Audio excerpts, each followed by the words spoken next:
Goeiedag en baie welkom by Insig, die program waar ons in diepte studie uit God se woord uit doen. Ons gaan vandag voort met ons studie oor die simbole en die voorstellings wat daar is om die profeseë beter te kan verstaan. En vandag gaan ons kyk na die woordjie van die offer wat vir ons gebring het en kan sien dat dit uiteindelik alles gedui het op die paaslam, die lam van God wat vir elkeen van ons geslag is.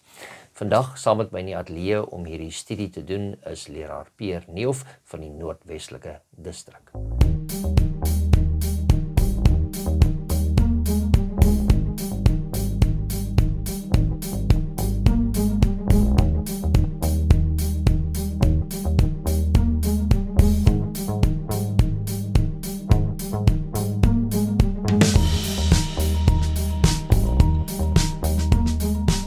Goeiedag, leraar Peer, dit is weer goed om jou in die ateljee te hê. Ek weet jy het 'n baie besige skedule, so ons kom saam om uit God se woord uit te studeer. En ons gaan voort met hierdie studies om Bybelprofeseë te verstaan, al die simbole, al die verskillende dinge waarna dit verwys, die woorde, die intriges, dat 'n mens kan verstaan hoe die profeseë mekaar sit, sodat ons al die sleutels kan hê voor ons daarby kan uitkom. En vandag is 'n baie interessante ene. Ons gaan kyk na die offerstelsels, of nie die offerstelsel per se nie, maar offers. En hoe dit insluit in profeseë. Ja. Maar voor ons begin wil ons u ook daar by die huis nooi om u hoofde saam met ons te buig.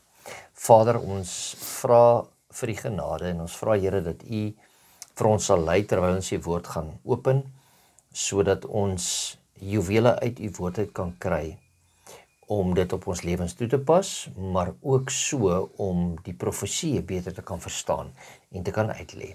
Baie dankie Here vir insig wat u vir ons uit u woord het gegee. Ons bid dit in Jesus naam. Amen. Amen. So ons kyk daar en is baie interessant. Kom ons gaan vinnig na daai gedeeltetjie toe in Openbaring 5 vers 9 en dan kan ons dit daar saam lees. Dit sê daar, toe sing hulle 'n nuwe lied en sê, U is waardig om die boek te neem en sy seels oop te maak, want U is geslag en het ons vir God met U bloed gekoop, uit elke stam en taal en volk en nasie. Nou, dadelik as ons bestudeer en ons kyk na offers, dan sal ons dalk sê, maar dis nou 'n snaakse teksverwysing om na te kyk. Maar ons sien hier, hulle het gesê, hulle het een gekry wat waardig is om die boek oop te maak. En dan sê hulle, hoekom? En dan kom hulle daar, want U is, en daar staan niks van 'n offer nie, maar nou, ons kan dit indirek sien. Ja. U is geslag en het ons vir God met U bloed gekoop.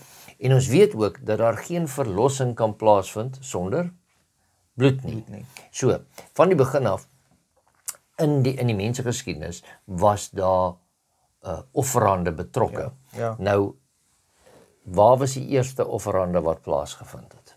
Ek vra nou 'n strikvraag vir jou, maar die eerste offerande het eintlik begin gebeur, wat het ons gesê, om hierdie te verstaan moet ons reg aan die begin toe gaan. En dit was net na Adam en Eva in sonde geval het. Ja. En toe het die Here gekom en hy het vir die mens klere gemaak. Ja. En weer eens daar kan ons daai mooi versinne beelding van hy het vir hulle 'n kleed gemaak om hulle te bedek, want hulle eie kleed wat hulle probeer maak het met die vye blare het nie gewerk nie, so 'n bietjie verwelk. Ja. Maar die velle wat hy vir hulle die klere van mee gemaak het iemand of het iets se lewe gekos. En dit is wat die eerste offer gemaak is. So daar het die Here klaar vir hulle probeer wys dat daar sal 'n offerande wees, daar sal 'n offer moet wees om te betaal vir die sondes waardeur die mense moes gegaan het. En is nogal interessant, want ek dink ook as mens in hierdie, kyk as jy nou kyk en jy gaan terug in die begin, dan kry jy die eerste offer wat aanvaar was, wat die Here saam met hulle. En dan gaan jy 'n bietjie verder en dan kom jy nou by die kinders. daai een wat ons altyd soos 'n kinderstorie geleer het, né? En jy kry dan die offer wat aanvaar, die een was aanvaar en die ander een was nie aanvaar nie. En ek dink uit dit uit, dan kan jy nou bietjie sien dat offers moet in 'n sekere manier gedoen word, en 'n sekere ding moet geoffer word. Die Here het instruksies gegee vir sy volk. Hy het riglyne gegee. En dit kom weer terug, ek dink soos wat ons in studies gesê het, ons moet die Here aanbid soos wat die Here aanbid wil word, en nie net ons eie ding doen nie. Want as jy nou kyk in die geskiedenis, daar selfs sekere tradisies en sekere mense, sekere groepe, nasiegroepe wat nog steeds vandag offer. En het daai beeld dat dit iets moet vergewe, iets verbeter. En dit is nogal interessant as dit in al die volke is, of soveel nasies nog steeds dit glo vandag nog, en dit moet van iewers af gekom het. Die Here het dit daai tyd ingestel. Ag, dis net 'n synota. Ja. So ons weet natuurlik dat as ons kyk na die offerandes en die offer wat daar gemaak is. En as ek dit verder kan vat in die Afrikaans wat sê vir ons, as jy 'n offer maak, ons sê nie jy maak 'n offer nie, ons sê jy maak 'n opoffering. Opoffering, ja. Met ander woorde, dit is om iets op te gee. Ja. En die versinnebeelding wat ons hier kry is dat Christus het vir Israel probeer leer deur die offerande stelsel, dat iets sy lewe moet gee, sodat iets anders vry kan wees. Ja. En dit was die mens. So ek probeer vanaf ons hier kyk na Jesaja 56 vers 6 en 7 en dit sê, en die uitlanders wat hulle by die Here aangesluit het. Dit is nou nie wat deel is van die volk nie. Ja. Om hulle te dien en om die naam van die Here lief te hê, deur sy knegte te wees, elkeen wat die Sabbat hou, sodat hulle dit nie ontheilig nie, en hulle wat vashou aan my verbond. Hulle sal ek bring na my heilige berg, en ek sal hulle vreugde laat smaak in my huis van gebed. Hulle brandoffers en hulle slagoffers sal welgevallig wees op my altaar, want my huis sal 'n huis van gebed genoem word vir die hele volk. En die Here sê, ons moet ons offers na hom toe bring, sodat daar vergifnis vir ons sondes kan wees. Maar as ek net die offer bring, net omdat ek 'n offer moet bring, maar my hart is nie daar nie. Help dit dan nog? Glad nie. Met ander woorde, dan aanvaar ons dit basies nie, ons gaan basies net deur die ritueel om dit te doen. So as ons teruggaan na die offerstelsel, en dis net 'n gedagte wat in my inkom, as ons kyk toe die offers gebeur het, en ons gaan dan na die dag, wat sê, the Day of Atonement, wat is in Afrikaans? Die groot versoendag. Die versoendag, daar sê. Die volk was besig om te bid en hulle sondes voor die Here te bely. Dis terwyl die hoofpriesters sy deel gedoen het in die allerheiligste. En ek dink dit bring neer en dit bring daai idee dat ons ietsie moet doen om daardie vergifnis te kry. Want as ons kyk na Johannes, ek dink is Johannes 1 vers 29, en dit het net in my gedagtes opgekom en dis waar Jakobus sê, daar is die lam wat die sondes van die wêreld wegneem. En hy verwys toe na Jesus toe, want Jesus wat hy nou sou nog wat hy reeds gedoop het en hy verwys die disippels na.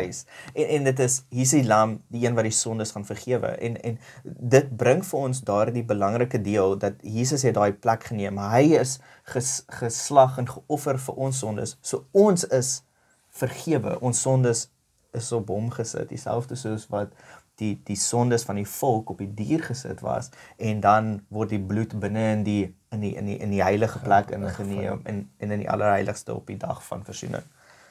So met ander woorde, dit is baie duidelik dat ons moet verstaan dat as ons nou vinnig kyk na die offerstelsel, dit het vooruit gewys. Ja. Maar toe dit op die tyd kom dat dit nie meer nodig is nie. Ja. En dit was met die kruisiging, want dit is die tipe, kom ons kyk gou daar, die tipe wat verwys het na die groot ene wat moet gebeur, wat ons dan die antitipe noem, Met ander woorde, al hierdie slag van diere, van die offers wat vergewe moes word, moes Israel daaraan herinner dat daar gaan 'n lam kom, die lam van God, wat geslag sal moet word vir die mense. Dis nou weer, dit vat my terug na die storie van Abraham en Isak, op pad na die berg Moria toe.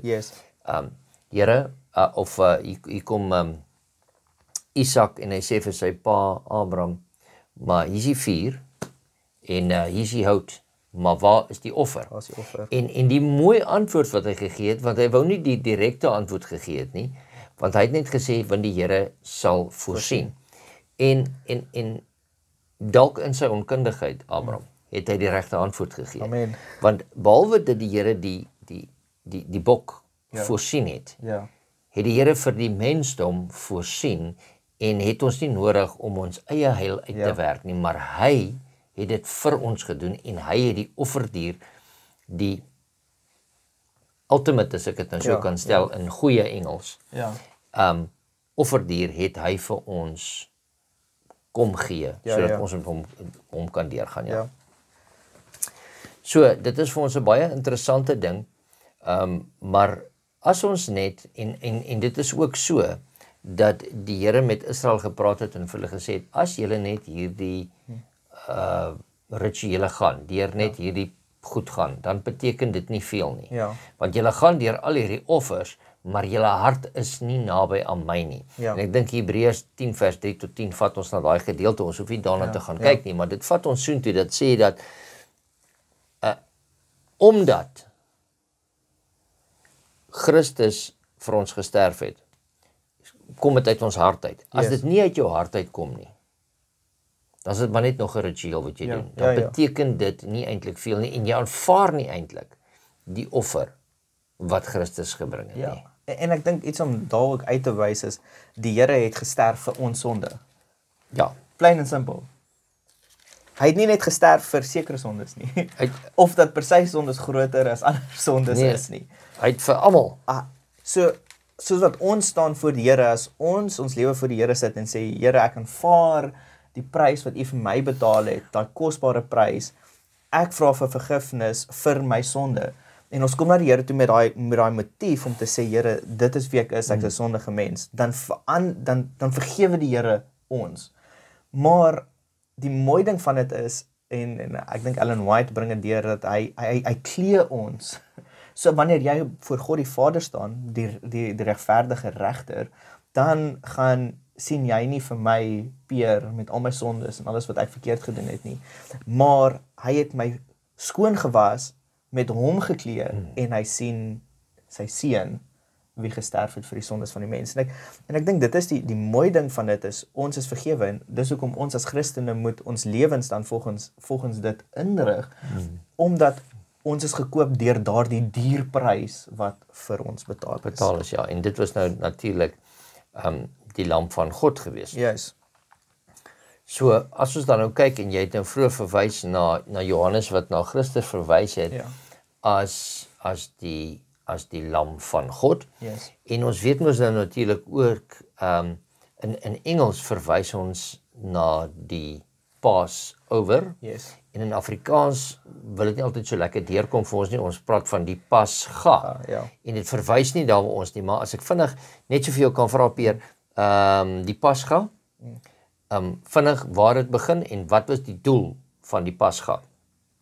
Die Pasga het mos begin daar in Egipte, né? In Egipte. Met ander woorde, net voor hulle uitgetrek het, moes hulle die bokkie slag, en om het bitterkrye gaar maak, en hulle moes die bloed smeer in die deurposte, sodat hulle die oudste kon loskoop. En dit was die teken gewees, vir die engel, om verby te gaan. En te sê, dit is my mense, dit is my uitverkore volk. En verder van dit af, kom dit van, dis die paaslam wat geslag is, en so kom dit ook so, dat wanneer ons, in ons deurposte van ons harte, die bloed van Christus stryk, dan kom dan gaan die oordeel, wil ek ook sê, by ons verby, want ons het die een wat vir ons instaan, die een wat gesê het, maar ek het reeds die prys betaal. En dit is toch waaroor het gaan, daai gedeelte wat het daar vir ons gee. En as ons daai storie, as jy hom nou nog die verder deurtrek, dan is dit selfs op 'n ritueel wat ons as Christene vandag nog doen, en dit is die nagmaal. Wat as jy verder wil deurtrek. Wat Christus sê, die een met die ander ene vervang. En ek dink dit is so belangrik, dat ons moet daai uiteensetting, ons harte, die deurposte van ons harte, maar dit so mooi gesê, met Jesus se bloed, laat beskerm op die einde van die dag, as 'n teken dat hy, die lam, die een wat die wêreld se sonde wegneem, het vir ons gesterf en ons kan nou voor die Here staan. Ja. En net so om vir julle te wys, ons sê dit nie heeltemal uit ons duime uit nie. 1 Korintiërs hoofstuk 5 vers 7 sê, suiwer dan die ou suurdeeg uit, sodat julle 'n nuwe deeg kan wees. Met ander woorde, suurdeeg, dis die voorbeeld van die sonde, stel sonde voor, soos julle inderdaad ongesuurd is, want ook ons paaslam is vir ons geslag, naamlik Christus.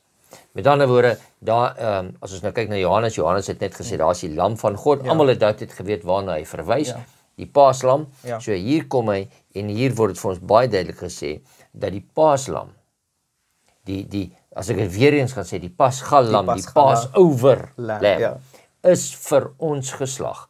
So, ons hoef nie geslag te word nie. Ons hoef nie die dood te ervaar, omdat Christus die dood vir ons gesterf het, sodat ons daardeur kan lewe. Amen. So dis baie interessant en dis 'n baie goeie een.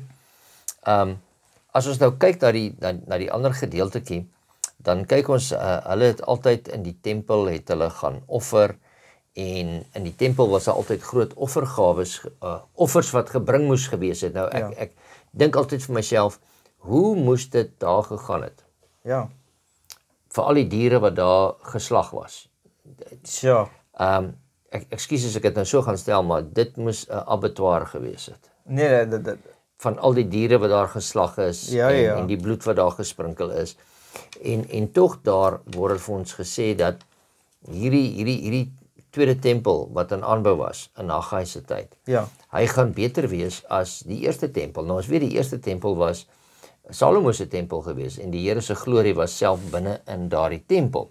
Nou hoe nou? Nou is daar 'n tweede ene wat hulle onder ander nasies se druk gebou het. En Haggai sê vir hulle, die glorie van hierdie ene gaan groter wees as die eerste ene. Van daai ene. Nou hoe is dit dan moontlik? Dat die glorie van die tweede ene wat nie so diersaam en met al daai glorieryke daar was nie. En dan die God se Shekinah glory was ook nie daar teenwoordig nie. En die ark was ook nie daar nie. So wat moet ons nou maak? Hoe is dit dan dat die tweede tempel dan nou meer glorie sal hê as die eerste ene? Kom ons lees Haggai 2 vers 7 tot 9. Het lees soos volg. Ek sal ook al die nasies laat bewe, sodat die skatte van al die nasies sal toevloei, en ek sal in hierdie huis met heerlikheid vul, sê die Here van die leerskare.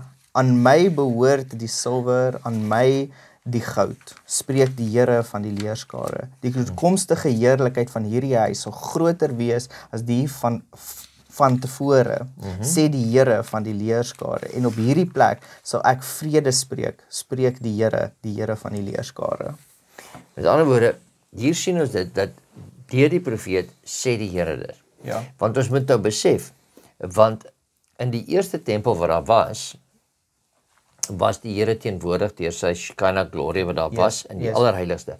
Maar by hierdie tweede ene het die godheid in die persoon van Jesus Christus in die tempel verskyn. En dit waarna die hele offerhande stelsel verwys het sy hoogtepunt bereik in hierdie tweede tempel. En ons sien dit ook so, dat toe Christus gesterf het aan die kruis van Golgotha, en hy sê, hy het sy laaste asem uitgeblaas, en sê die skrif vir ons daar, en die voorhangsel het van bo tot onder geskeer, nie van onder waar iemand kon gestaan het, tot bo nie. En dis vir ons 'n bewys, dat die offer wat Christus gebring het, is nou aanvaar, en nou het ons nie meer die offerhande stelsel nodig nie, want onthou, alles was toegewees, nou kan ons direk deur Christus na die Vader toe gaan. So die offer was aanvaar. Daarom is die offerhande stelsel ook nie meer vandag nodig nie. Want dit wat verwys het nou nie meer nodig om te waartoe moet dit nou wys? En dit was vervul gewees. Was vervul. Ja, het gekom om die wet te vervul, om alles vol te maak, om dit volmaak te maak. So. Dit is die offerhande stelsel en die offer wat daar gekom het. So Christus het vir ons kom sterwe. Ja. Hy is en ek wil heeltyd teruggaan na die Engelse woord toe, die ultimate Ja. offer, sacrifice, wat hy vir ons gebring het. So ons het nie meer nodig om vandag offers te bring nie. Gedagte wat nou by my opkom, Peer, as ons nou nog die offerhande stelsel wil toepas in ons aanbidding tot God, wat sê ons eintlik? Ons aanvaar nie Jesus se offer op die kruis nie. Ja, of ons aanvaar dit nie, of ons erken daar was nie 'n offer nie. Of ons erken daar was nie. So ons wil nog steeds voortgaan en die ander offer gaan nou. Met ander woorde, ons kan nie na iets vorentoe wys wat dit daar was voor om vorentoe te wys, as dit na niks vorentoe kan wys nie. Ja. Met ander woorde, geliefdes, jy wat by die huis is en ons wat hier in die ateljee is, die offer wat Christus gebring het, was die laaste offer. En die volmaakte offer. Daar is niks meer na dit nodig om geoffer te word vir ons sondes nie. Al wat ons nou moet doen is, ons moet die offer wat gemaak is vir ons sondes, moet ons aanvaar en dan daarvolgens lewe.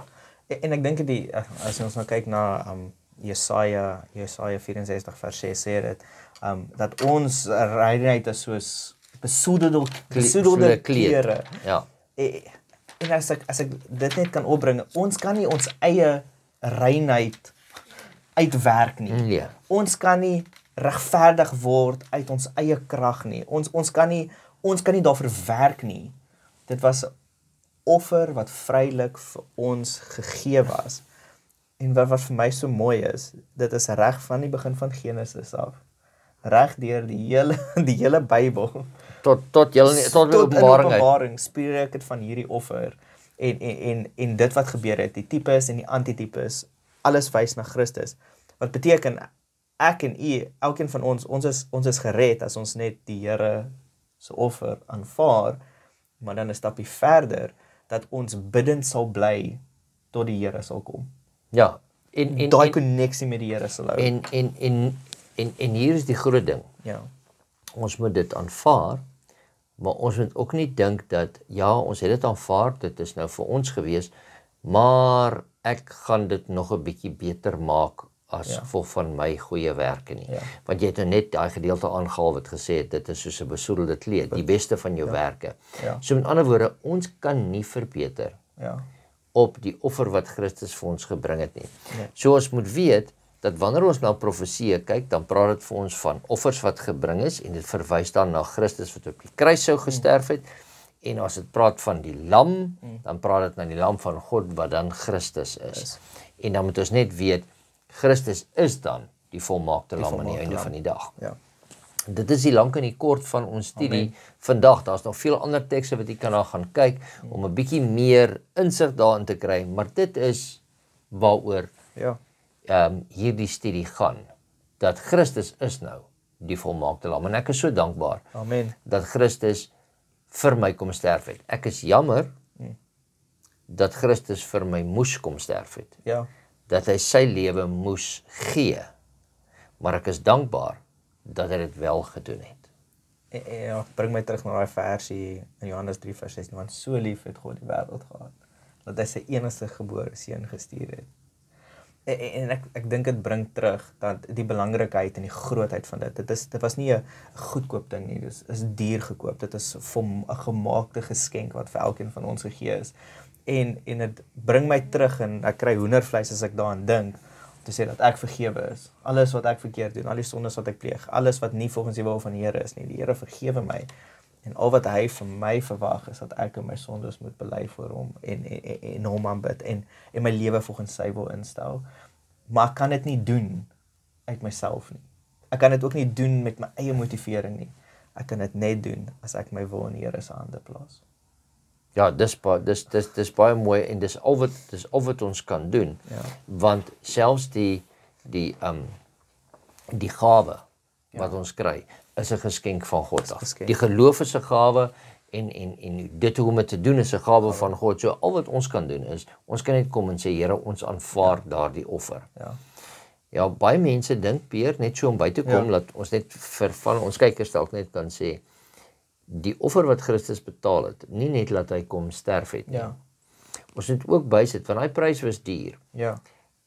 Christus, wat die tweede persoon in die Godheid is, het sy goddelike persoon, vorm, as ek dit nou so kan stel, ek kan nie op die regte woord hê, sy goddelike vorm, nie net vir 30 jaar prys gegee nie. Dit was vir ewig. Met ander woorde, die God van die heelal het sy wese prys gegee, die vorm wat hy gehad het, om ons vorm aan te neem, om soos 'n mens te lyk. Nie net vir nou tot ons gered gaan word, nie net vir die 30 jaar nie, maar tot in alle ewigheid. En dit is die prys wat hy betaal het, om ons los te koop, vir dit wat ek elke dag teenoor hom verkeerd doen. En nogtans sê hy, kom na my toe, kom laai dit wat jy verkeerd gaan by my af, moet dit net nie weer gaan doen nie, soos hy vir die vrou gesê het. Gaan en sondig nie meer nie. En ek dink wanneer ons daardie offer sien, en wanneer ons weet wat dit gedoen het, dan begin dit insink dat ons moet ophou om teen God te sondig. En hy het vir al die sondes betaal. Ons het nie nodig om dit te doen nie, want dag aan 'n dag kom, wanneer die genade deur gaan sluit. En as jy dit dan nog nie bely het of afgelê het nie, dan is daar 'n moeilike tydjie wat voor lê. Peer, dit was goed vir jou om jou weer hier in die ateljee te hê, om saam met jou hieroor te gesels. Ek hoop ons gaan weer in die nabye toekoms weer saam kan gesels, saam met Gods woord uit, maar ek wonder, wil jy vir ons afsluit met 'n gebed? Definitief, kom ons sluit die oë saam. Dank liewe Heer dat U ons God en ons hemelse Vader is. Heer, dankie dat U U seun gestuur het vir ons sondes, om aan die kruis te sterf, om die plek te vat van die lam, Heer, dat U die ewige lam was, wat die perfekte offer gegee het, wat al ons sondes sal vergewe. Heer, as ons net aan dit dink, kry ons hoendervleis, want wat 'n God sal dit doen. Heer, ons dank U dat U lief is vir elkeen van ons, en dat ons kan staan voor U. Heer, ek bid dat U met elkeen van ons sal wees, elkeen van ons kykers, dat dit op hulle harte sal druk, Heer, dat ons U liefde in 'n wêreld wat besig om dood te gaan daar buite, U liefde sal uitdra. Want U wil elke een red, want U het die prys betaal nie net vir ons nie, maar vir elke liewe persoon daar buite. Heer, ons bid hierdie dinge nie dat ons dit verdien nie, maar net in Jesus naam alleen. Amen. Amen.